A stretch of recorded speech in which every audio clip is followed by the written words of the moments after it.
Nakailang tawag ako kanina. Yun, nagpunta ka ron. Naglinis ako. Kasi yung mga bumaksak na parang Ano ng puno? Parang buko yung halaman na mataas. Naglaglagan yung mga dahon eh. Ang tibay pala ng ano.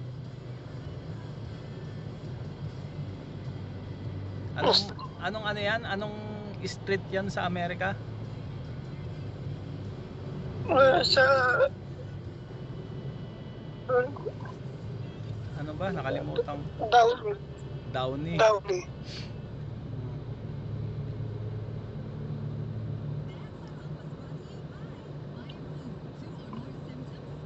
Pag makatapos si Cloud, uwi na ako dyan sa Amerika.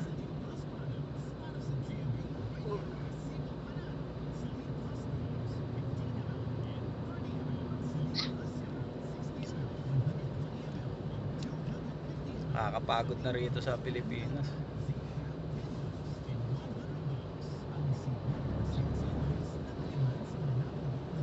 Ano ka dito mapapagod sir? Mapapagod din ako dyan. Hindi naman siguro katulad ng trabaho rito. Walang tigil ng trabaho.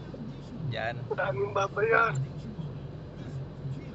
Di balik. Nakakatulong naman na ako.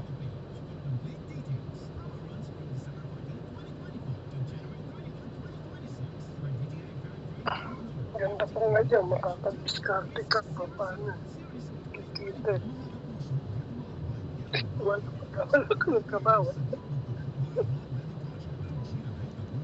Malay mo naman, dyan ako yumaman. Ano kaya yaman dito?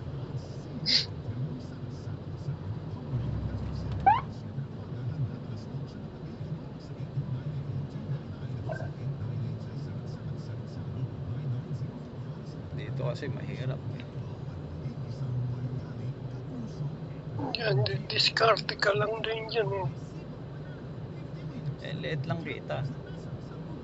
Hindi naman dito. Okay, kitain mo kung bayad lang. Hindi ka pa makalabas. Parang sila Eunice tsaka si Faith. Ayaw akong kunin papuntang Canada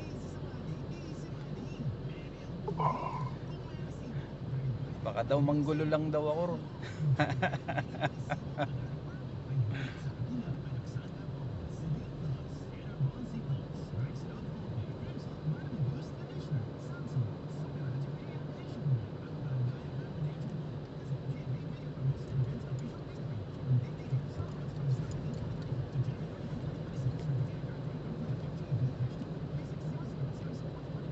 Noon pinag-asikaso kasi nila ako. Akala ko papunta na ako ng Canada Inaasikaso na nila yung papel dun sa Canada Kompleto na ako rito nung inasikaso nila. Passport, lahat. Yung visa hinintay ko, biglang binock out. Biglang binock out nila.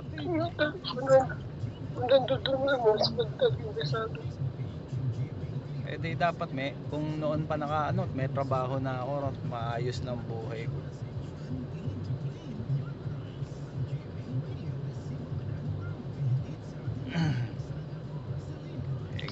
Ngayon tumatanda. Ngayon tumatanda, baka mamaya kailangan pa ba makadad na ngayon? Hindi ata kailangan ngayon. kailan matanda tsaka nila ako papuntahin doon. Hindi ba ako din ganun ang nangyari sa akin. 55 na ako nung makarating.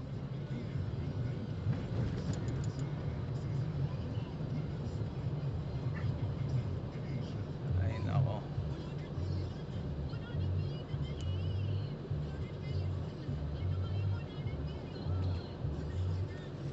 Ang daming ipis dito sa sasakyan, pati kamay ko. Grabe naman mga ipis yan. Patrol, 5-5. Ang daming Five, five, ipis. Sir, breakdown, Etong footbound, left shoulder, patrol vehicle, may 900. Eh, Capture. Yung subject, wala 14 wala kasing wheeler, spray, trailer, yung container spray van. na Lysol eh. Juliet Alpha Oscar. Kakaasar. 1531. Double blown terto sa rear right. Capture. Request yung rescue. Nagaling pa ng Manila. Copy. Turnover na lang Si- po sa Delta Bravo. Si Ara uuwi ng maaga. 5 po. Hindi na pumasok ngayon eh. Dahil siyang doon sa susi. Nakadala ng mga gamit. Copy, yan, sir. Bukas ulam pa dito. Buwan kasi. Umuulan dyan? Bukas. Bukas? Siguro ambul lang din yun. Eh ba't alam mong uulan? May forecast na dito mo. Pag sinabing uulan eh. Ah, ganun? Ang galing ah. Dito pag sinabing babagyo, hindi babagyo eh. Pag sinabing walang bagyo, may bagyo. Ang galing talaga dyan sa US, no? Araw. Isang linggo yun. Malalaman kaagad nila. Pang isang linggo, alam na. Eh, di ba sabi ko sa iyo, si Rina nandyan sa Amerika. Eh, nandito na uli sa Pilipinas. Hindi siguro nagustuhan. Ay, hindi, nahirapan dyan. Ewan ko bakit nandito, hindi ko naman tinatanong. Mas mahirap nga dito. Hindi naman akala mo madali. Pag hindi ka sanay Sabi ko nga, sabi mo nasa Ohio, sabi ko nasa Ohio siya. Sabi mo masyadong malayo ako sa iyo. Delikado. Sabi ko sa kanya.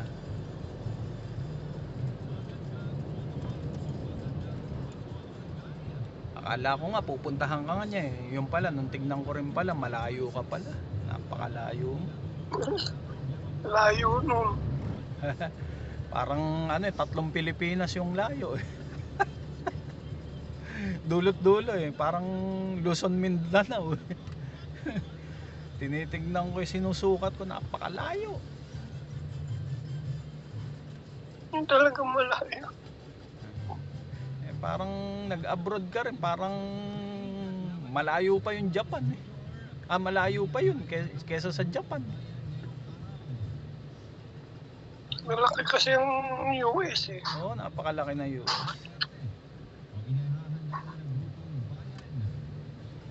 Ay, yung ang foreigner na kausap ko sa Ohio rin. Eh, hindi rin kami nagkaunawaan eh. Nagpadala ng pera eh. Hindi naman pinadala sa GCash, hindi naman pumasok sa GCash ko.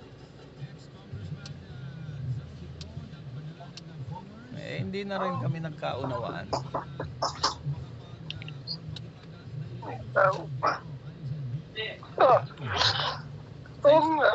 Nandiyan na si si Ara. Hindi may kumatok eh. May kumatok. Sino yon? Gawa sa bubong. Nagawa sa bubong.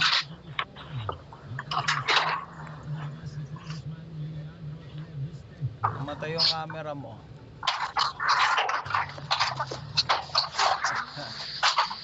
Ay. Namatay camera mo.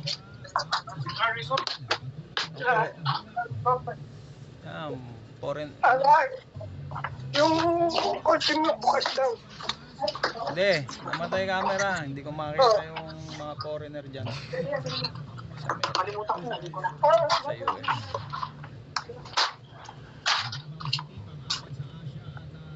Pagpunta ko dyan, uubusin ko Amerikana dyan.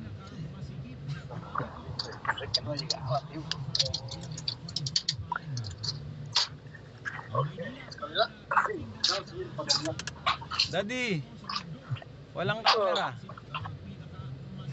Bakit ko yung Mexicano kausap mo? Ewan ko. Ikaw, wala kang video. Ayan. Yan, araw din. Palubog. Mexicano kausap mo?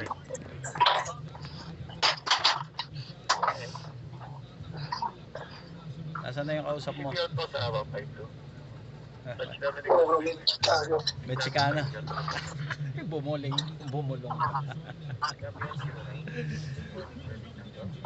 Anong ginagawa?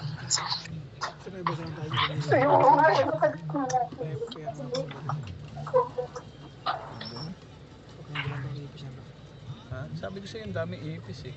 Kanina nga, ginapangan na ako. Ano yun eh? Yung dami ipis eh. Patangin mo na yung mga sapatos sa Sarah. Nandiyan na si Ara? Paalis na, nagmamadali nga. Dahil yung kausap nandito na itong dati. Sino mo na yung nasa-direct lahat ng sapatos? Oo, maglalaglagan pagka hinila ko eh. Aalis din? Aalis din siya?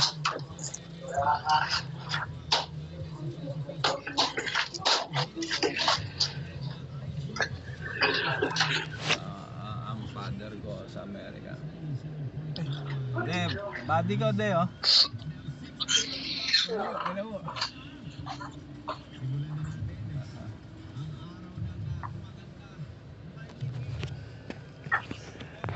Nakabili sila ng bagong bahay doon, malaking bahay. Sabi ng kapatid ko, umuwi na raw ako. Pag nag-offer tayo dito sa atin. Pag inopera na ako, di gastusin ko yun, papuntang Amerika.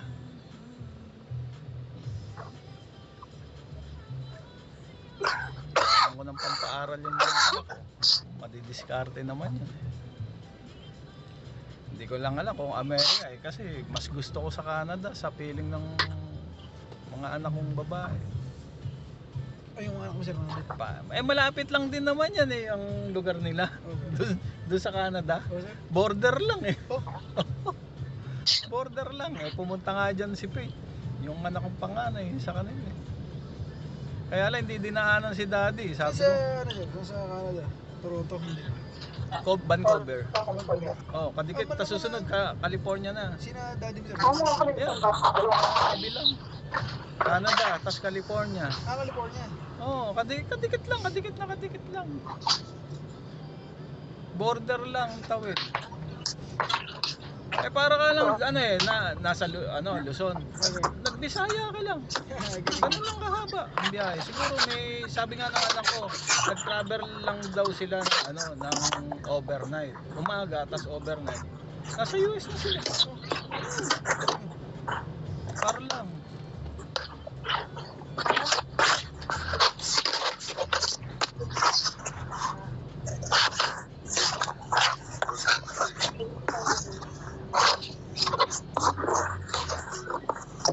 Para ka lang nagpunta ng Bisaya. Kaya lang yun, talaga patag, wala kang dadaan, walang hating river, walang dire-diretso lang. Land lang.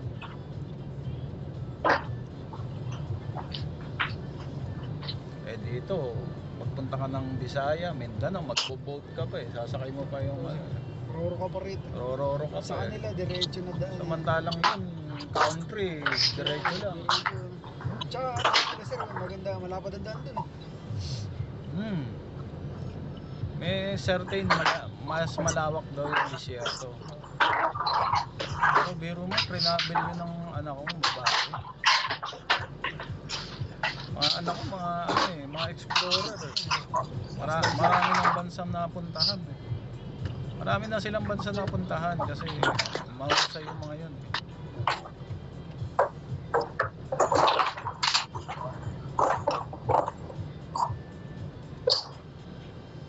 Nagtatrabaho talaga.